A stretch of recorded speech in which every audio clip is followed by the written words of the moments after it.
Good morning, everyone. We welcome you to our Bible study from the Plainfield Christian Science Church Independent in the United States of America. This morning it is Saturday, January 21st, 2017. Our moderator is Tom from New York City. Go ahead, Tom. Good morning. I don't know, is Linda on the call? Yes. Yes. Would you like to read our text? Sure.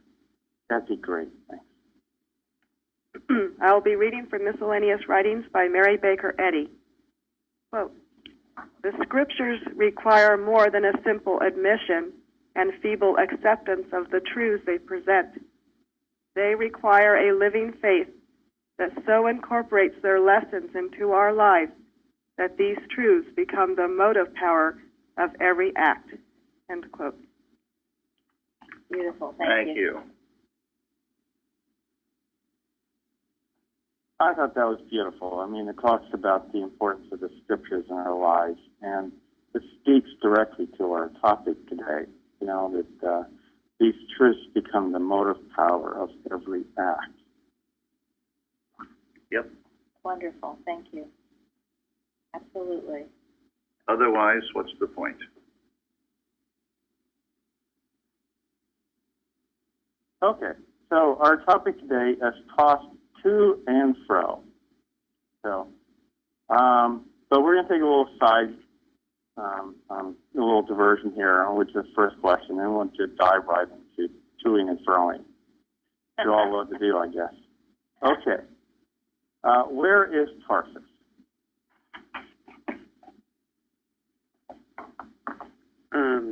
It's in the southern central part of Turkey, and it was part of the Roman Empire at the time.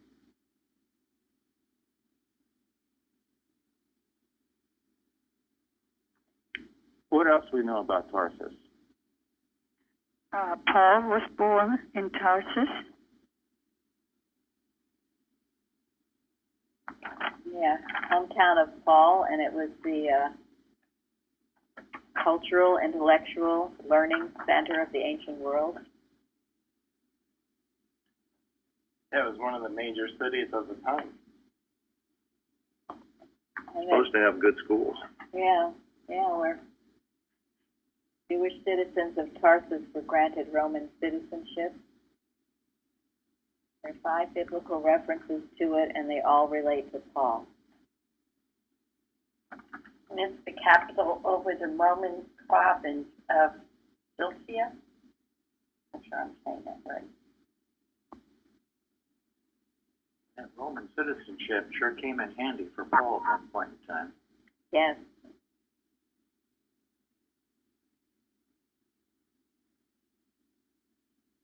So I think also tells us something very meaningful about Paul, because it was said that there was I guess I'm not sure exactly what he said, but like universities, a lot of education in Tarsus, and we also know that Paul went to Jerusalem and he studied under Gamaliel, which was kind of like going to Harvard, so to speak, you know. And then you look at some of the other disciples and apostles, and they were kind of like working people. So, and so then we kind of think about that, I guess, so when we think about how Paul started out his life when it comes to Christianity, this super educated Ivy Leaguer,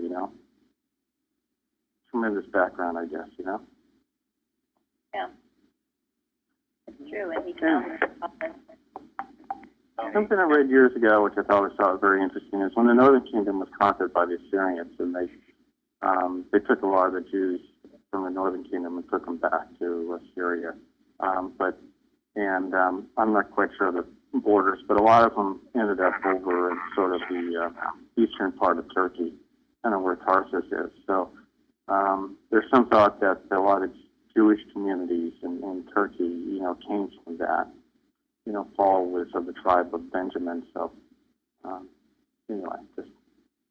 Is it still called Tarsus? Is it still there? And well, who knows the answer to that?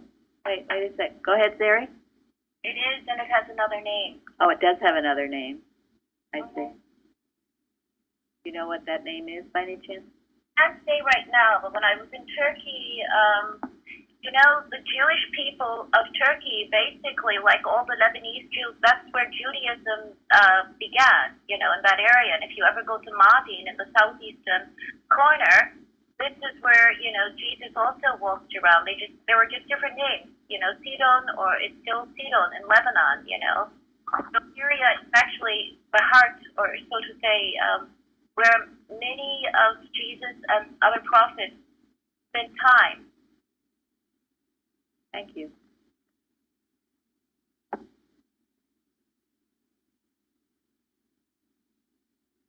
Anyone else? So it was in Okay. Yep, go ahead. Who was speaking? Someone started out, I thought. Yeah. Okay. Would someone like to volunteer on the Bible readings? Just the first two, Matthew 7 and Luke 13. It's just a few verses, not too much. But would someone like to volunteer to read those two, Matthew and Luke? I can. Thank you. Thank you.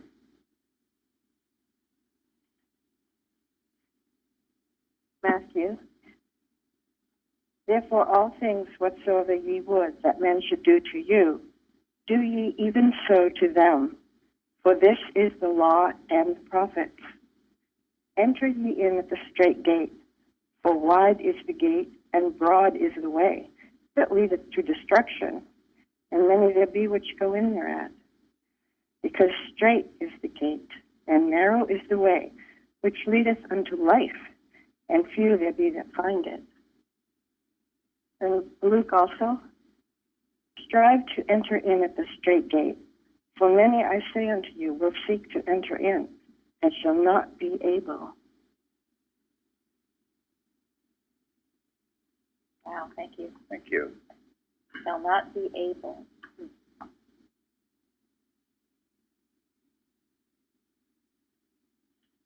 So I thought I would point out how I think that Mary Baker Eddy just really had a lot of insight, and how much the person who wrote the lesson this week really found some great stuff that how it all ties together. But if we looked at number 7, you may know when first truth leads by the fewness and faithfulness of its followers, you know. So we just heard about how it's we want to keep on the straight path and how few seem to be able to do that, you know.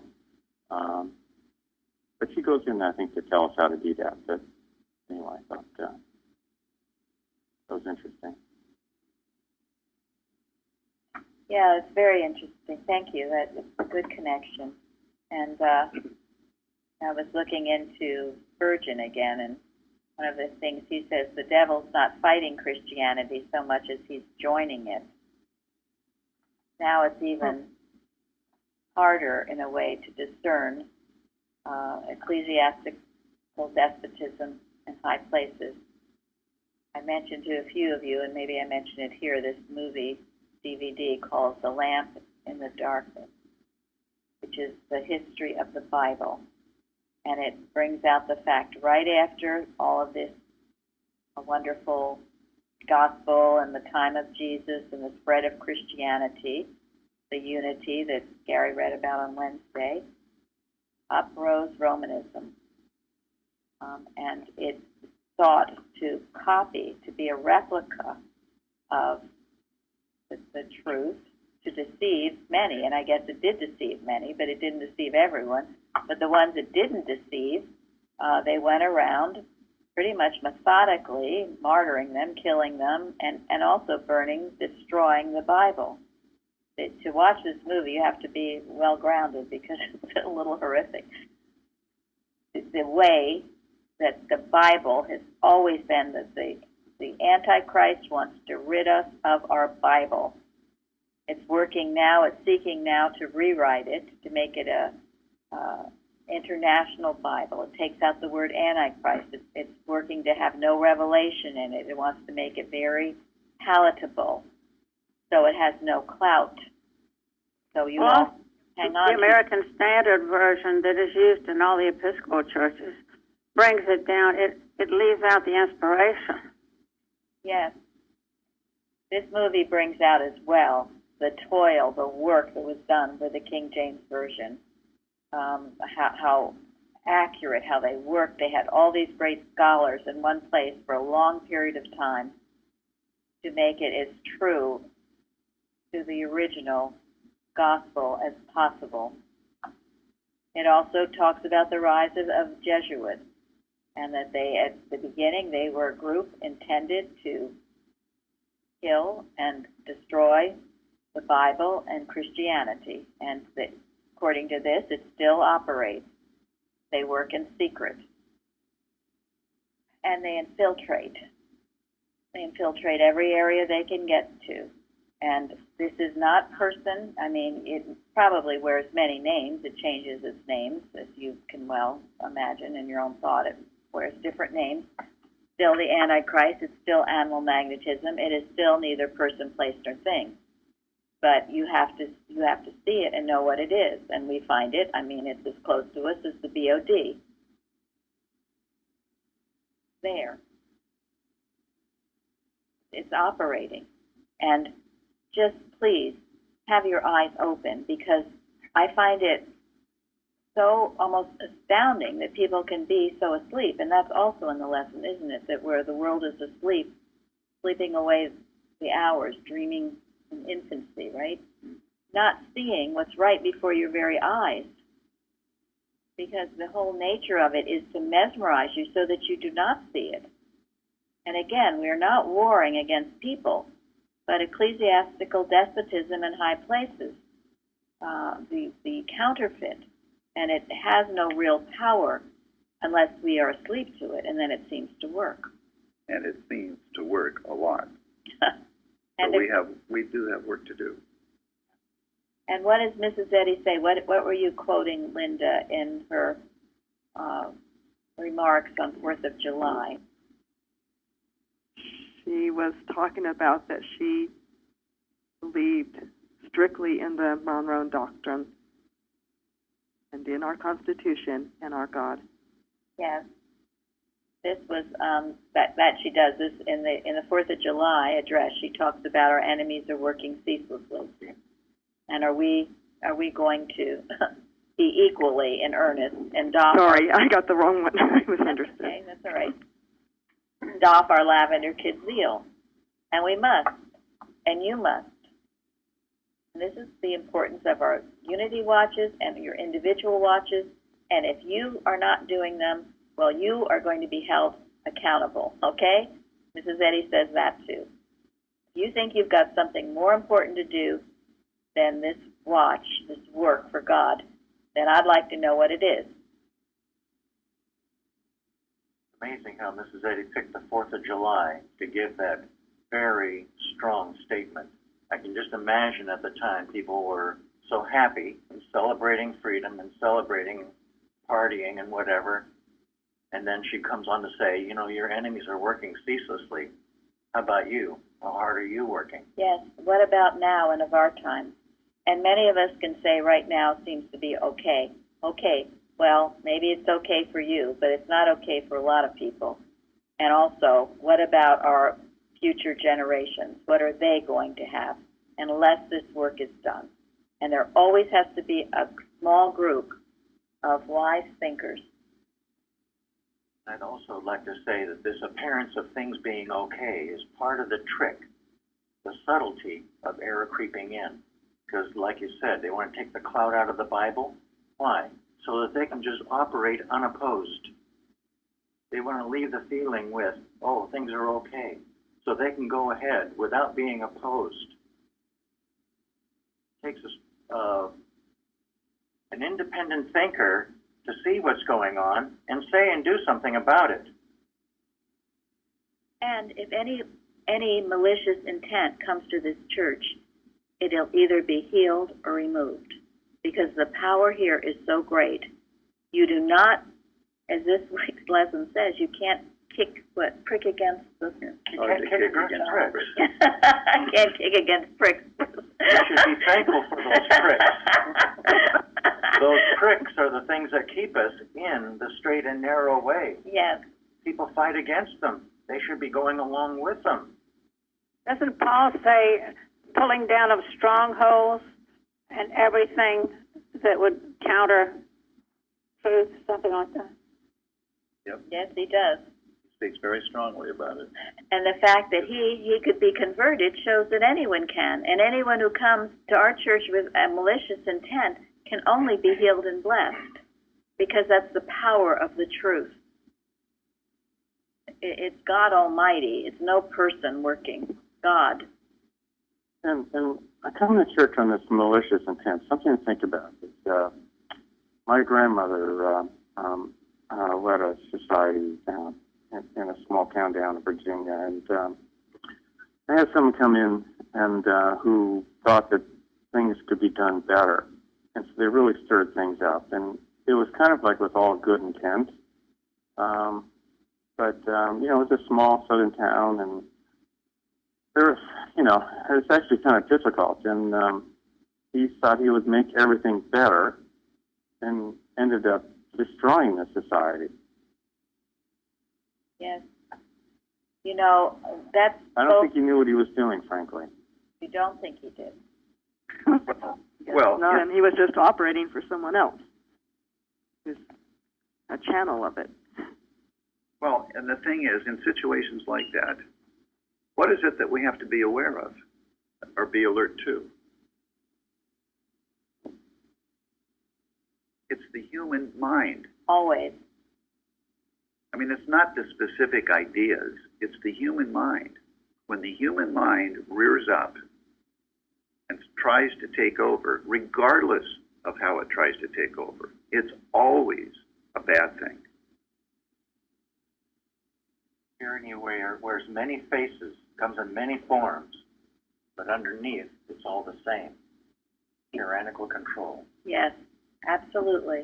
Whether it calls yourself a tyrannical husband, a dictator, whatever it is. It's the human mind. It's the nature of the human mind. It's the nature of the carnal mind. The Bible calls it the carnal mind. And it falls into envy, lust, jealousy, hate, vengeance, all those things. But because it's not of God, it has no power. And we can know that and defang it if we're awake to it and not sleeping on, because our life might be okay. It is operating, my friends. It is. So stay awake and do your watch and make sure you stay on that straight and narrow. That's a sign you're getting off it. When you stop watching, when you stop working. Highly important. When you stop feeling the danger. Yeah, when you stop feeling the danger and living in la-la land, as we like to say. So that Didn't example, Mrs. Ed, go ahead. I was just going to say, didn't Mrs. Eddy say that as long as there's any evil or suffering in the world, our work is never done? She absolutely said that. Absolutely. I was just going to say that example that Tom brought up, it refers to the statement they were giving here about the truth being the motive power of every act. I mean, if people down there in that society were questioning the motives behind what was being done, get silent with your God and get a feeling for what's going on here and question the motives. You couldn't have done anything. Couldn't have gone anywhere. Yeah, and somewhere, it's either Carpenter or Bicknell Young, he does address that. It's where he says someone comes in, thinks they're having all these great ideas and challenges what's going on, and it's nothing more than the human mind with an intent to cause disturbance and to destroy what's going on. And in Tom's example, it did. Okay. So, just going on to question number 2. What does it mean to be tossed to and fro? So, we've got 3 verses selected here. I thought it might be interesting if there were people who on the line would like to read those. Maybe we could have 3 people, each one read each one of those. Okay. So, We would someone like to volunteer for Ephesians? For us be no more children, tossed to and fro, carried about with every wind of doctrine, by the sleight of men and cunning craftiness, whereby they lie in wait to deceive. Okay. Who would like to read James? I will read James, and I'm going to read 5 and 6 because they kind of go together. Good, thank you. If any of you lack wisdom, let him ask of God, that giveth to all men liberally, and upbraideth not, and it shall be given him. But let him ask in faith, nothing wavering. For he that wavereth is like a wave of the sea, driven from the wind and tossed. Did everybody hear that? Do you want to say that again? I don't know what happened there with the echo. But let him ask in faith, nothing wavering. For he that wavereth is like a wave of the sea, driven with the wind and tossed. Okay. Isaiah. I have it. Thank you. 7:2. And it was told the house of David, saying, Syria is confederate with Ephraim, and his heart was moved, and the heart of his people, and the trees of the wood are moved with the wind. Yeah, so Isaiah 7, verse 2, what do you think that says to you? What's going on there?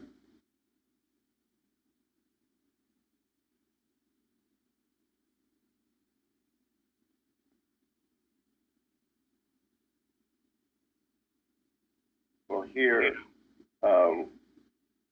Ephraim was conspiring with the enemy against David. And he was feeling like the whole world was conspiring against him and Judah. Yeah, Ahaz, the king of Judah, was very fearful. Very, very fearful. So, when you think about this, it's tossing and, to and fro.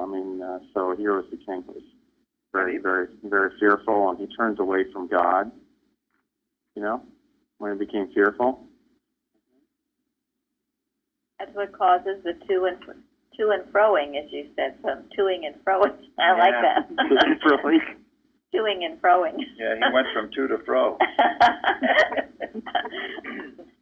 Well, that's where, this is where the importance of grounding yourself in the Bible and in science and health, so you do not get toing and froing. Because they lie in wait to deceive you. So how do you become not deceived?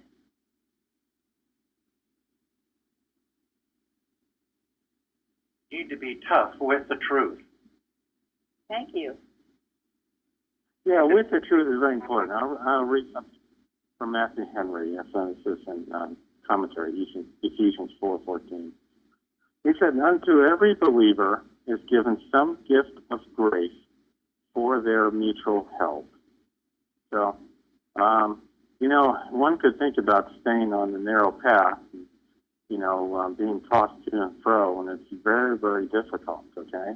And you see the king there was very fearful, and he turns away from God. So we say, okay, how do we keep on the narrow path? And we might think that, how am I going to do that?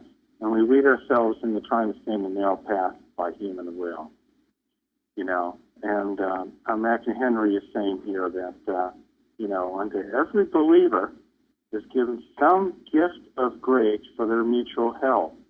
So trying to stay in the narrow path, we don't do this alone. God is there to help us. Excellent. Yeah, that's good. There's no way you can do it on your own. Yeah, I was looking at this Ephesians, and it talks about children being tossed to and fro. Usually we say wonderfully good things about children because they're so naturally good. They don't lie, cheat, or steal or anything like that. My take on this is that it is good to be that way, but that alone is not good enough. Because if that's all you have, you're going to be tossed to and fro. There's something about this being harmless as doves and wise as serpents. The wise as serpents part means that there's a reason why we need to know why and how error operates, but not to fall into its trap, but to be tough with it with the truth. And you see, this is the importance of the Bible, and this is why they would try to destroy the Bible and get rid of it, because it's our compass. We keep turning back to it, and as we know, Science and Health is totally based on it. And so if we didn't have it, we would be without our compass. And wouldn't that be lovely for the workings of animal magnetism? So this is why, if you don't treasure your Bible, if you don't read it every day, if you don't love it, if you're not grateful for it, you'll lose it. And we will lose it as a nation and maybe as a world. This is why Tom felt such urgency to have Bible study classes. You know, this was what was behind the Monroe Doctrine, too, because the Constitution was a representation of this people that were Bible-fearing and independent thinkers, and the people who were behind the Monroe Doctrine were trying to protect this independence by not having it invaded by people who would want to change that type of government. Right. And we see that they're trying. And religions that are based not on the Bible, then I hardly count that as a religion, whether it calls it Scientology or others, which maybe I won't name, but many of you know what they are. The Bible has to be your basis. One thing that's so important about that King James Bible had been briefly mentioned, but the person had the inspiration to translate from the old Greek and Hebrew to make a Bible that could be read by people in the English language, because at that time they were all in the Latin language, which had been a corrupted Bible to begin with, but it was also in a language that nobody could understand. And for his efforts, he almost made it through the whole thing, but he was martyred. And that's why it's so important. And my wife's secretary gave me a copy of, I think it was called the Men's Bible or something. And I can see why Christianity is floundering so badly, because when you compare the two of them, well, Men's Bible ended up in the recycling bin. Thank you, Mike. Mm-hmm. That's absolutely right. And that's what this DVD will tell you. All these people, you know, they translated it, they worked so hard, and then they would get martyred. They would be killed, burned to the stake, and other atrocities. Just think about the motivation for keeping the Bible in the Latin exclusively. It's obvious to hide it from the people. Yes. Hide the message from the people. And as Mike said, it was corrupted. It wasn't a good translation in the first place. Erasmus had a lot to do with this too, translating it from the Greek, because the Greek was a much purer form of it. So all these great people throughout our history, and I only had smatterings of this knowledge. And it's good to know, because again, you get grounded in the truth, and you can't be fooled by people who are lying in wait to trick you and to fool you into believing something's true that you darn well it is not true. We want to remember, too, that Mary Baker Eddy could read and write Hebrew and Greek. That's right. A lot of our founding fathers could. It was very common. They had this understanding. They did know those ancient languages. And I was reading in Prose Works, Jeremy, right, where Mrs. Eddy said, too, that the literal translation of the Bible would actually make her sick, you know, all of this warring and all of this stuff, which is why she wrote Science and Health was Key to the Scriptures, so you would have this understanding. And, I mean, I thank God for these Bible studies, because they've given me a greater understanding as to what was going on in all this ancient warring and stuff that was happening. So, before we leave this, I want to go back to Ephesians, if I may, and then go over what Tom said with Matthew Henry. In that same reading, he said, "He who doubts is tossed." And we know that God helps us, but when you start to doubt, like when it happens to me, I know where to go. As soon as you start to doubt, you better go to God. thank you. That's an important point. And that goes along with James, to ask in faith with nothing wavering. If you ask God for a blessing, and then the next minute you say, well, probably won't hear me, or does he really exist, or I don't believe it. Well, you're being toing and froing. And here again, that's when you get back to your Bible, the truth. You know you can ask in faith, nothing wavering. You think of all the victories and wonderful things that happened in the Bible, that have happened in your life. You ground yourself with that truth. But all these intellectuals are out there trying to tell you that the Bible is not true. That was in this DVD too. The tares among the wheat. Anyway, they're trying to tell you, oh, it didn't really happen. It's just, you know, just all fantasy. Perhaps if you've never proved anything in your own life, you might be gullible to that, but that's where your own proof comes in. Or if you think that these things, well, maybe they did happen, but they, you know, I don't understand how it could possibly happen, so it didn't mean anything to me. There are a lot of people that have that attitude. This is Eddie says, we have to understand not only what happened in the Bible, but why and how they happened. That's the only way you can know who you are. I mean, if you're being tossed to and fro, it's because you don't know who you are. Pure and simple. In order for any of us to know who we are, we have to experience God with us. We have to have some concept of God being in control, and that all these so-called miracles in the Bible are God expressing himself, teaching us divine principles. That's how we get to know who we are. That's how we can detect the enemy trying to sneak up on us. And the toing and froing also wants to make you compromise. What is that? Choose something you don't really believe. Yes. And also, quite frankly, it makes you tired. This is how I felt when it's a lot of exhaustion, and Very it brought good back, point. you know, Yeah. memory of we used to live by the sea, and now I can remember clearly how the seaweed would just be blown this way and this way and this way, and it's the same thing. I mean, I had no conviction of the truth, therefore I was believing in the lie as well as wanting the truth to help, and it's just an exhausting state of thought. Thank you. I got to go back on mute. Okay, well, thank you, Florence. That is excellent. So true. If you're exhausted, you can ask yourself, are you toing and froing? It is like being in the ocean, swimming back and forth, so you're sunk. I think you also have to make sure that you're not weaving. You know, toing and froing is sort of, you know, what we consider circumstance, I guess, but we could just be weaving between wanting our own way and wanting God's way. Right. Or ducking. Ducking. Weaving, ducking. Head in the sand. Where are we, Tom? I was just thinking, you know, that common phrase, you know, I go along, get along, you know what I mean? So, I thought it would be nice to read Jude right now. So, would someone like to volunteer? This would be Jude 1, verses 11 to 13.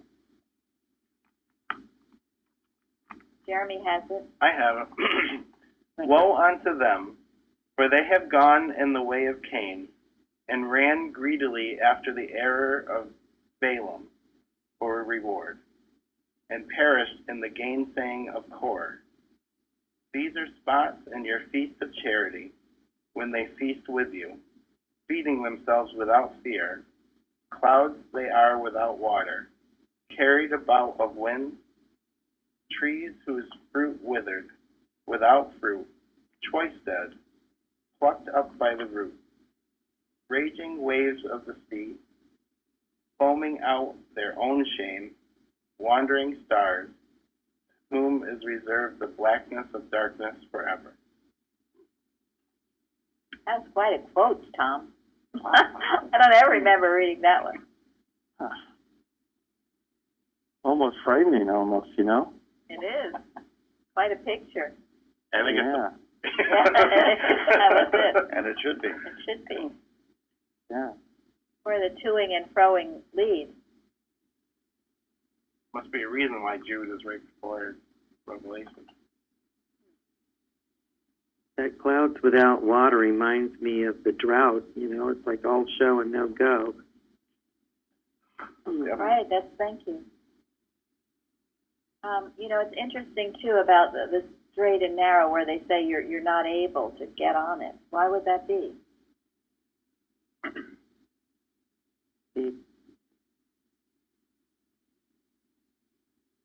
Well, we've mentioned a number of things, if you ask me, but in our discussion today. You know, one is that we don't do this alone, okay? So we're not doing this by human will, you know?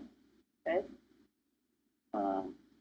One of the worst things for a lot of people is having too much human education, being broad-minded, taking in all of these theories, and then getting stamped with a PhD, which totally misleads people into thinking that they actually know something. We get into Paul, who had so much education, and he knew he was right. Yeah, absolutely. Therefore, he could justify his persecution because he knew. Well, and in James, he says, listen, if you lack wisdom, turn unto God. There are a lot of people with a lot of human education who think that that is wisdom, and they don't know that they don't have wisdom. There's no way they're going to find the straight and narrow way. They're not even looking for it. Thank you. That's a great point. You're not even looking for it. And this idea, what is that thing, Jeremy, about believe if you don't believe in something? What's that? Oh, you don't stand for something, you'll fall for anything? Yeah. If you don't believe in anything, then you, oh, shoot, I just messed up. Well, yeah, and If you don't believe in anything, you don't believe in, there's nothing to believe in. Without understanding, there cannot be wisdom. yes, it's definitely from God, not in book learning. Well, this was Spurgeon again. He says, he who is the greatest unbeliever generally believes the most. Only he believes a lie. For he who believes not in God generally believes in himself, believes in whatever his own dreams or other dreams might shape. And this is why I think our watches are so important. We don't come in our own minds. It's right on our website. And we don't come to change minds. It's God who rules. And we watch. We watch for that. Thank you. I think the key, though, is what Mrs. Eddy said about intellect and honesty. That to understand this, you have to have more honesty than intellect, but intellect doesn't hurt because, as we just had talked about, she was highly educated in Greek and Hebrew and all that stuff, which comes into good stead to prove her point. And if we don't have that inspiration and see the demonstration, then people with intellectual education or not aren't still going to believe it. And how they believe it, to the degree of having that absolute faith in God, they feel doesn't come until you see a demonstration, because that's what brought me from being a godless, not believing in God at all, to being thoroughly convinced there has to be a God when I see things happen that can't happen on an intellectual basis. So the honesty is so important, because then you're not fooling yourself about your intellect and what you've learned to override what God is doing for you. Yeah, and she applauds education of the right sort. Yeah, she says that. Says that. Yeah, Absolutely. honesty is so important. And also, when we read that about the wind buffeting about King Ahaz, who turns away from God because he was actually fearful. So he turns away from God. And then his country and the towns, ends up getting occupied and people taken away from town, become slaves and stuff like that. I think one of the things that we should learn is that when we're saying that straight and narrow path is, the waves might be crashing up against us and the wind buffeting us about, but, we don't want to be fearful because we have confidence in God. Right. That's right. And if I may jump into the lesson again, but, what does that tell us about, what does the lesson tells us about them? I think was it the golden text?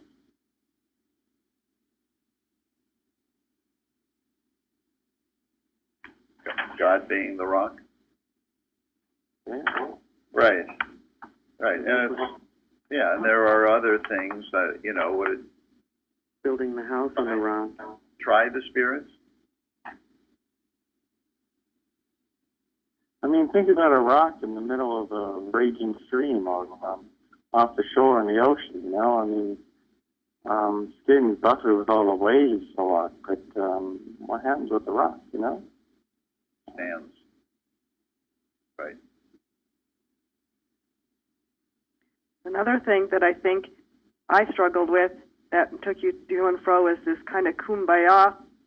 Everybody love each other and be together, and if all do what you need. Everyone can do their own path and go their own way. But the thing is, if you go back to what Mrs. Singletary says, they're working tirelessly night and day. That is not a joke, because if they're not working with the Bible and with God, they're working against God, and it is not kumbaya, and it's not let everyone live how they want to live. If we're thinking of it as a thought, not attacking people. But I think it's really important to be alert to what she said about this night and day, because it is working tirelessly. Thank you. And the kumbaya is something to be very careful of, because there again, that's the counterfeit of divine love, and it is a human sense of it. And it would make you think, it would deceive the very elect, because it seems so nice and so loving, and God is love and all this stuff. And it is not divine love. It is not based on principle nor wisdom. It is just a deceitful way to deceive the very elect, to make them think that something is good that is not good, and take them off the straight and narrow path. So thank you. And Mrs. Eddy says that it's one of the worst, the most deceptive, is human goodness. Kumbaya, God is love. We must be loving. Everything is great, with no cloud in it, no discernment of the animal magnetism of the error that needs to be handled. In the meantime, our Bible gets taken away from us. All this stuff's going on, and we've got big, stupid grins on our faces. But human harmony is really dangerous. It puts people to sleep. Right, because it's ultimately not harmony at all. It's a deception. And this is one of the reasons why God warned the Israelites when they went into the Promised Land to not mix with the people that were there, to not marry them, to not have, it wasn't like, a person against a person. He was warning them for their own good not to expose themselves to all these false beliefs and be tempted to go to and fro. Compromise your values. Look what happened to Solomon. Ultimately, it was these women that took him down. If you convert that person to the truth, that's fine. But if you get dragged into their false gods and false beliefs, that is not fine.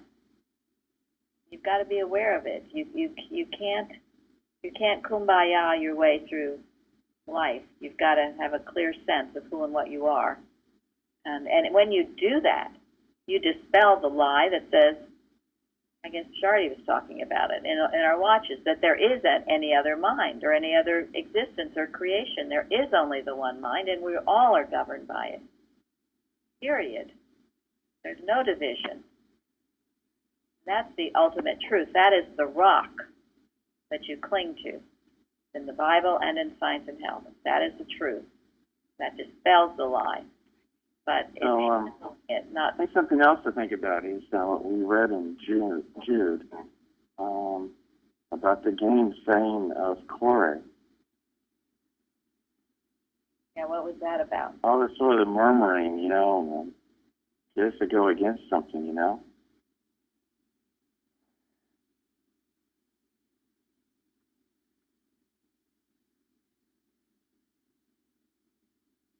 And it is something that Mary Baker Eddy wrote, number 3. To me, speaks to the gainsaying. And she writes, "Behold, like a stupefying illusions." So I looked at stupefying, and it says, sort of paraphrasing, but stupefying. So it blunts our understanding.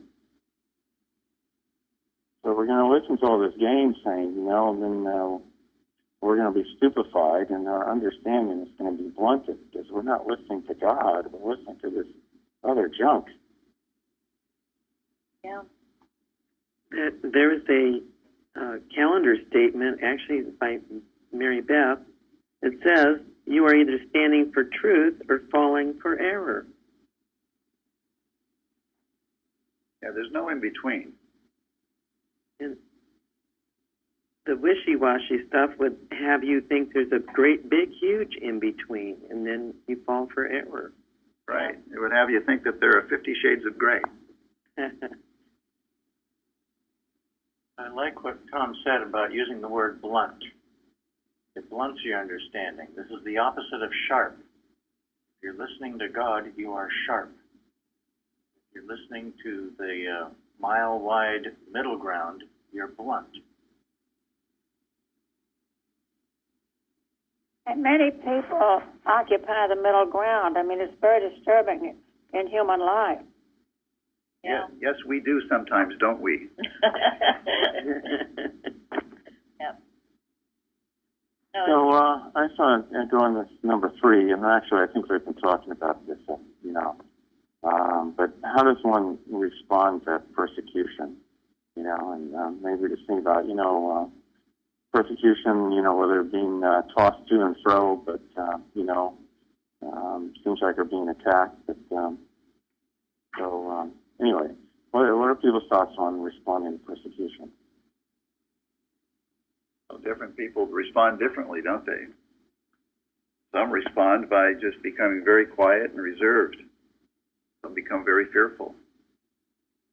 A lot of the early Christians apparently scattered abroad. Some will even lie to protect their mortal self, like Peter did. Gethsemane.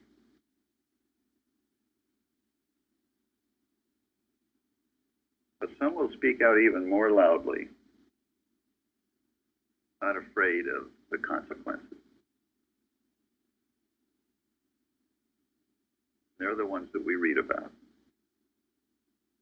Yeah, there are many examples of what people do under persecution. For instance, well, what Fairley said about scatter, it's not a bad thought. If you're under persecution in some place and you can't seem to meet it, it would be wisdom perhaps to move your location, whatever that means.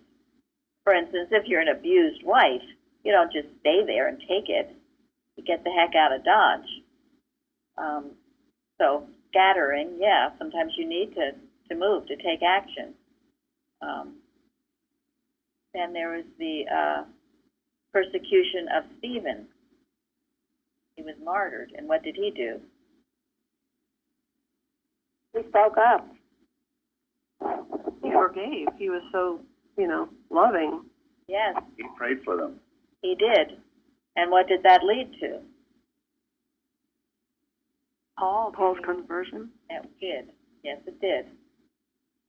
And Stephen, of course, was stoned and killed.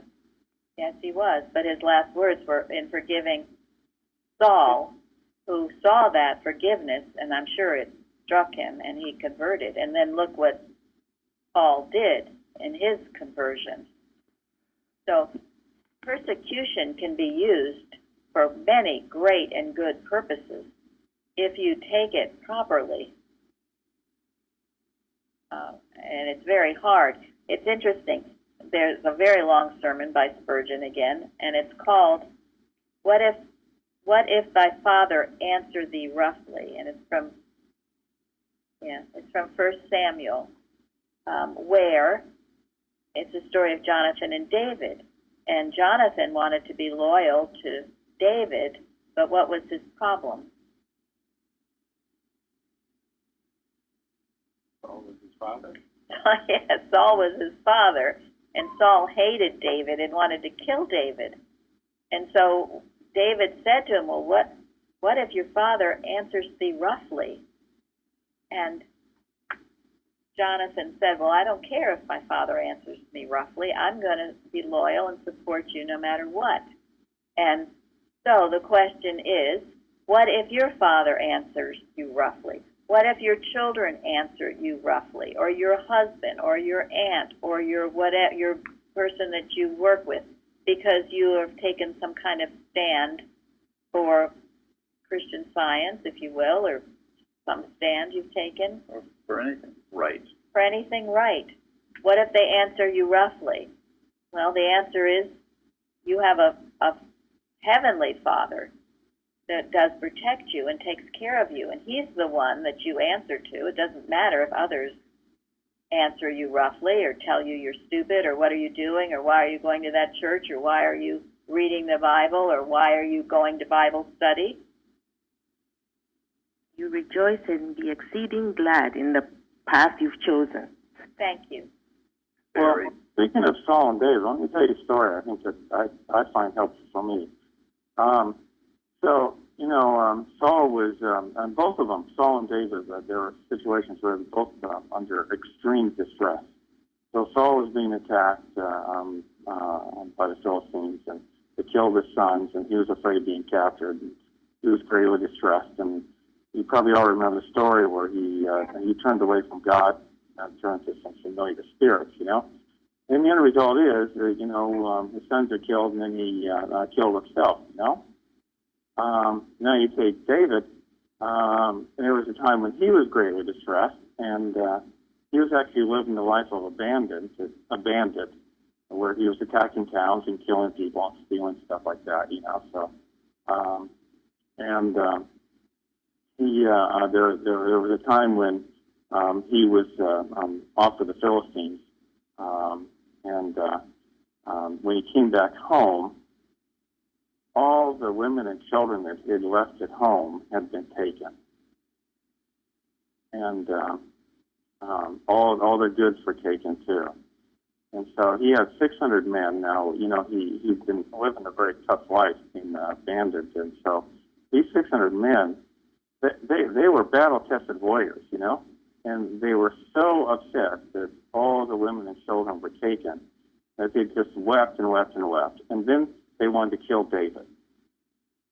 I mean, think about being greatly distressed. You've lost all the women and children. All your things that you have in the world are gone. And you have 600 battle-tested warriors who want to kill you. Pretty tough. Talk about being greatly distressed, Well, David, different than Saul, and so I think this is very useful for ourselves, because I think we all go through these in some sort of, way in certain sense, where we feel kind of distressed or worried or fearful. And David turned to God. He didn't turn away, he turned to God. And they actually got all the women and children and goods back.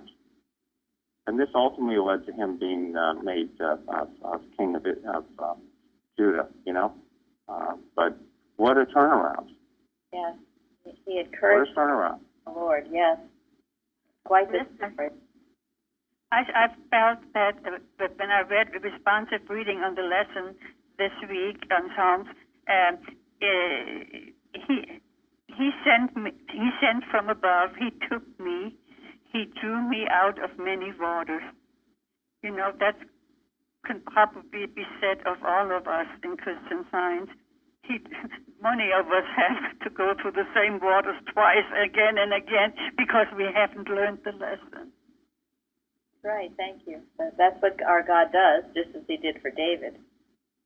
No matter how terrible the situation is, when you turn to Him, He is the rock that keeps you from getting tossed to and fro. I was thinking of Mrs. Eddy. She was being spoken to roughly by her sister. I'm sure there were others. You know, that where her sister called to her to heal her daughter, Mrs. Eddy's niece, and when she did so, I guess they were enjoying themselves when her sister walked in, and then she told her to get out of her house. She was so ungrateful for what she had done for her daughter. It made no sense at all. That's a good example of that. Absolutely. Mrs. Eddy's sister answering her roughly. It's all throughout. And if you were to take this seriously, I'm sure it's all happening to you. It should be. You're going to come up to opposition and protest. People aren't going to like what you're doing. And the toughest will be those of your own household. Uh-huh. I just want to mention, we're getting towards the end, that we've been talking there about the persecutee, so to speak. You know, what do we do with being persecuted? And I think this, Mary Baker Eddy wrote something in the lesson that's kind of helpful for us to know about the persecutor. So in citation 9, you know, she writes about Paul being a persecutor of Jesus' followers, you know. Well, so Paul is the persecutor, and what happened to him? He was blind, okay? So basically, you know, the persecutor is hurting themselves, not the persecutee or the one being persecuted. You know, error destroys itself. Thank you. Very good point. Yep. His willful persecution, he was blind. He was literally blind because he thought through his intellectuality that he was doing the right thing. His intellectuality blinded him. He thought he was doing the right thing, and it was made physically manifest that he was actually blind for 3 days.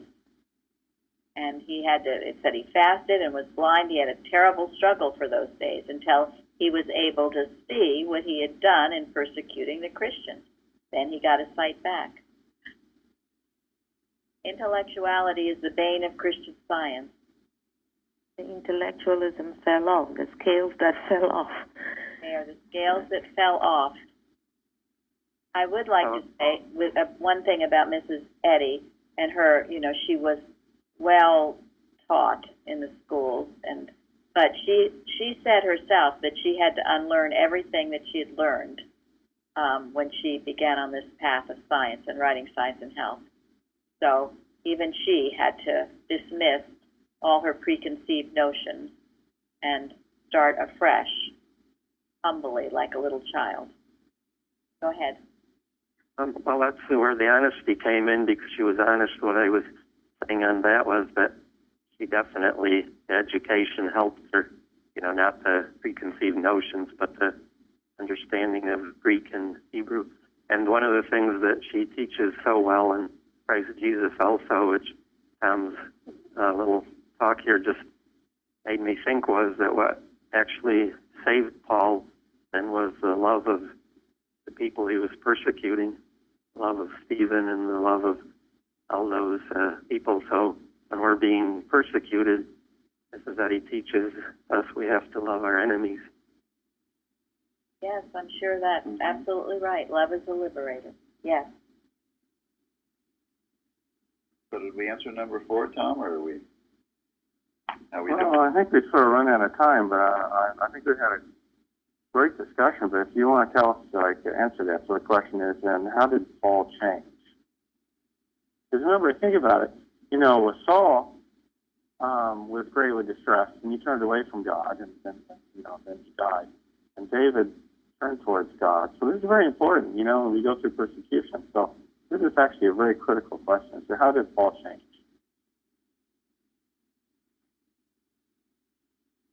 He immediately turned the other way, was baptized, and straightway preached Christ in the synagogues where he had planned to pick up people and take them bound back to Jerusalem.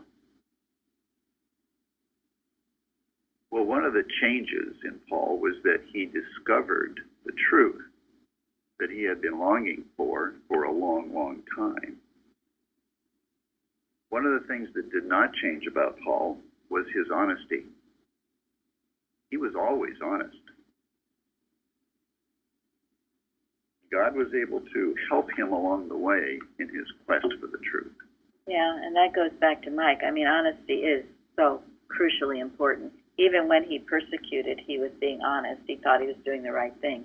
And God can use the honest one. It's the dishonest, the one that's trying to be a hypocrite, that's double-minded. Yeah, the double-minded that God can't help you.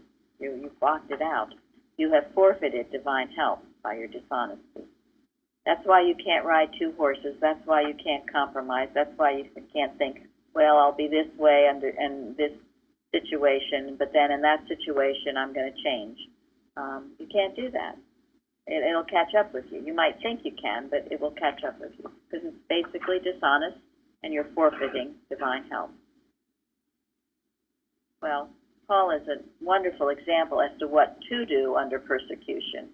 Many people under that kind of persecution turn back, go back too hard, can't deal with it.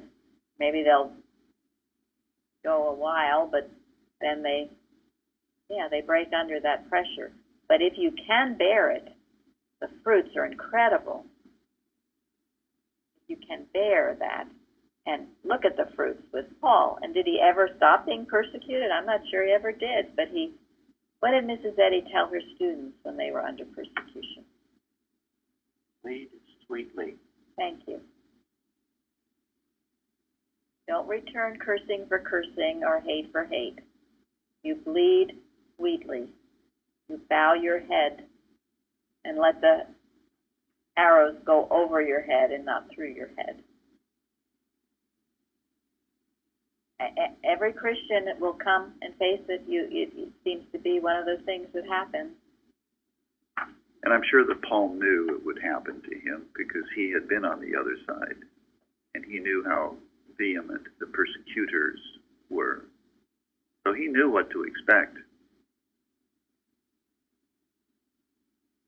But when he discovered the truth, he knew it was the truth.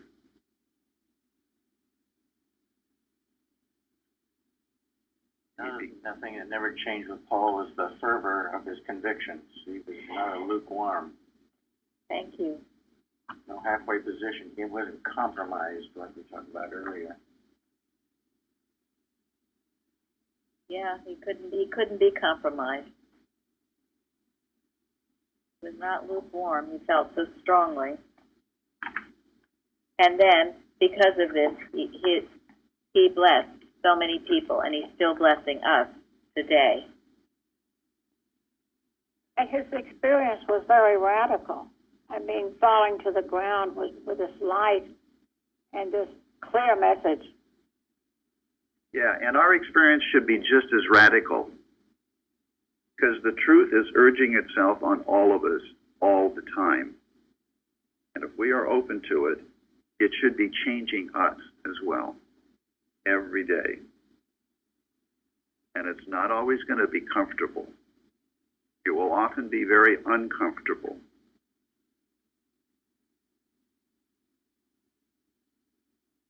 Mrs. Eddy says, right is radical. We should be willing to live radical lives. Period. Come out from the material world and be separate. And we have to. We have no other choice. But as Tom brought out, that you've got God with you. You're not alone, and if you were alone, you would break. But with God, you can't. You're actually in the safest spot there could be, the secret place of the Most High. And there's no greater reward. No greater reward, no. So it's not a terrible thing, it's a great thing, and we rejoice in tribulation, knowing that God is working at his purpose out for a far greater reward than we can even imagine. Great class, Tom. Thank you, Tom. Thank you. We'll forgive you for Thank you, everybody. Yeah. Thank you, Tom. Excellent. Thank you so much.